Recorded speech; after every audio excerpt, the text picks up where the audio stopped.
Barka lan nga mën a gisee li ñuy wax ci élection locale yi que jàpp ni premier tour troisième mandat bi ñuy jiiñ Macky Sall la maanaam bu ci amee ndam.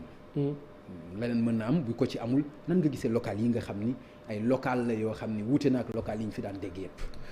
local yi première analyse bu moo ci am d'abord au-delà de élection présidentielle yi mooy la recomposition interne à l'APR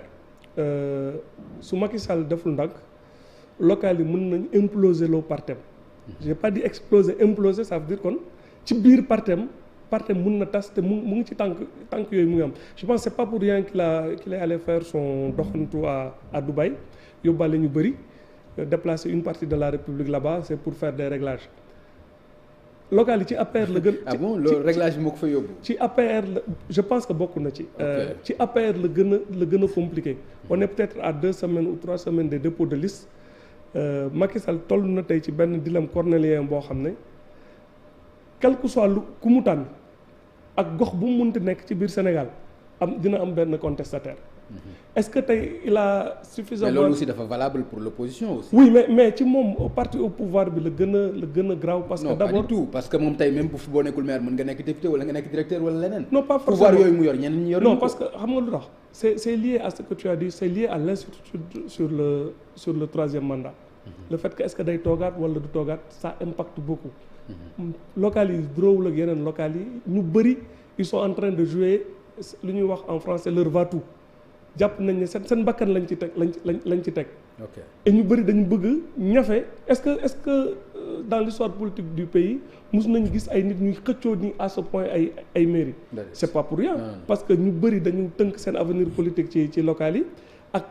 l'avenir de l'APR qui est incertain xamuñu ndax patron bi day présenter waat wala du présenter waat ñu bëri tey leur premier réflexe ci local yi c'est d'aller conquérir une mairie nga am base politique. après quel que soit le scénario que waa ji toogaat wala mu bañ a toogaat nga mun négocier. donc loolu dafa yokk enjeu yi. ok am naa nag dañuy dugg rapidement ci international comme convenu. non Pape international amul yow da nga ma piégé. comme convenu mais rapidement rek s'il vous plaît nga baal ma. ci ay secondes histoire dellu si na tey ba ñu ngi wax procès Thomas Sankara ci Burkina Faso. c'est vrai loolu c'est très important mais dégg nga li ci Blaise Compaoré wax parce que mi ngi xëcc immunité am ban gis-gis nga am ci procès bi ak sortie bi mu ci def lan nga ñu ci mën a wax. nga baal ma balaa loolu dama la bëggoon wax benn affaire ci affaire troisième mandat bi ñuy wax dafa flou. Il m'arrive de voyager un peu depuis quelque temps dans la sous-région comme lu mu la wax di def ay consultances dafa am benn phénomène bu ma frappé keroog au Burkina Faso il s'est passé un fait inouï président bi bu ñu ko réélire yàggul Roch Marc Christian Kaboré 2025 lay mandaawam di jeex dafa organiser congrès son parti qui est le parti majoritaire au pouvoir ñu daal def congrès en 3 jours ñu daal di tànn le président de l'Assemblée nationale mu ngi tudd Alassane Bala Sakandé ñu mu def ko président au parti bi jël yeneen cadres yi ñu nommé leen donc moom déjà préparé na pour son parti sa succession amul coow lakkuñu ay pneu dara xew ci au Niger Issoufou bu muy dem loolu moom c'est clair. il a pris Bazoum qui était son ministre de l'intérieur mu tàggat ko jox ko parti bi jox ko lépp waa ji daal dem élection mu daal di gagner donc on a 2 exemples de 2 présidents prudents yu rëcc ci affaire troisième mandat déjà surtout le président Burkina parce que dafa wax Burkina yow yaa ko tudd léegi moo tax ma jël la transition est trouvée nous on ne peut pas ou on ne doit pas faire moins que le Burkina ñun dañuy fàttali ne histoire troisième mandat Sénégal la commencé bi ñuy xeex Ablaye Wade troisième mandat bi ba jëlee ko fi donc xam nga souvent dañ naan si Macky Sall avait renoncé wala mu ne du présenté wu son parti day éclaté mais loolu su éclaté c'est parce que c'est un mauvais manager la preuve par le Burkina que si tu es un bon manager et que ton parti est structuré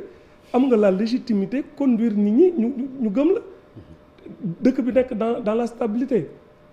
ay question mën na ko nekk wala lu ko nekk man du ma dugg ci j'ai dit que du ma mës a dugg ci ay interprétation juridique dama jàpp ne Macky Sall devant l'histoire et lu gën ci moom et lu gën ci réew mi c'est ma conviction profonde mooy que 2024 mu daal di dem mu daal di joxe lenge yi ci jàmm parce que Macky Sall a un problème boo xam ne dafa mel ni avantage la mais soo ko analyser waatee handicap la âge bu mu ñëwee au pouvoir xam nga Abdoulaye Wade est venu au pouvoir à l'âge où Senghor l'a quitté 74 ans la Abdoulaye Wade ñëwee au pouvoir Macky Sall est venu au pouvoir je pense il n'avait pas 58 ans ou moins de 60 ans c'est extrêmement jeune pour être président yàlla moo ko cëral yàlla may ko ndam boobu donc moom s'il quitte le pouvoir il va quitter le pouvoir ci tendance générale yi période bu nit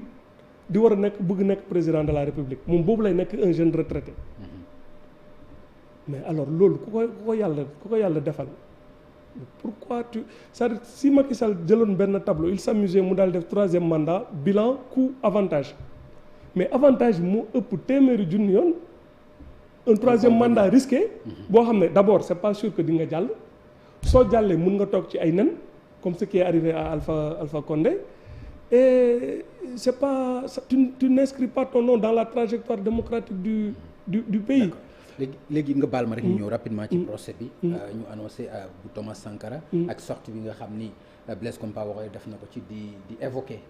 immunité oui le procès ñëpp a ngi koy xool di ko saytu parce que c'est l'histoire qui rattrape Blaise Compaoré loolu defe naa c'est évident moi j'ai eu la chance dem Burkina en 2015 c'était pour couvrir une élection yàlla def ma am fa ce que je considère comme étant man le reportage ou le film qui m'a le plus marqué dans ma vie mooy waxloo la famille biologique de Thomas Sankara. Et c'était la première fois dans l'histoire que tous les membres de la famille yu nekkoon à ce moment à Ouagadougou ñu doog a témoigner et def des révélations inédites donc s'il y a quelque chose li ma marqué ci samay reportage loolu bokk na donc je connais un peu le sujet je sais la douleur de la famille de Sankara comment ils ont vécu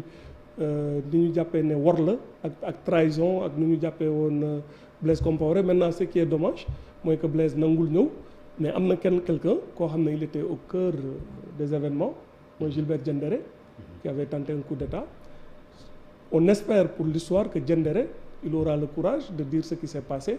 qui a été le donneur d'ordre et pourquoi ils ont tué Thomas Sankara. D'accord malheureusement bëggoon naa ñu taxaw ci bu baax mais temps bi gis nga ni mu demee. ci loolu dafay taxaw si ñu dem ci Guinée parce que li nga wax ci wàllu trahison loolu la Alpha Condé wax daanaka wala boog ay partisans ci digganteem ak Doumbouya Mamadou bi nga xam ni moom moo jël pouvoir bi ci moom ak ni mu demee noonu foofu. mu jàpp ni moom moo ko dundal moo ko solal comme ni mu ko waxee. nan nga gisee loolu nga xam ni itam moo xew foofu ba Doumbouya jël pouvoir bi ak avenir am Guinée. xam nga chance la waat encore parce que moo tax maa ngi sant Youssou Ndour parce que honnêtement élection yooyu yëpp yu am yi moom man la doon tàmm mu yónni ma. alors que mënoon na yónni ñeneen ci kër gi. ça qui m'a permis d'approcher un peu dafa am benn affaire bu ma frappé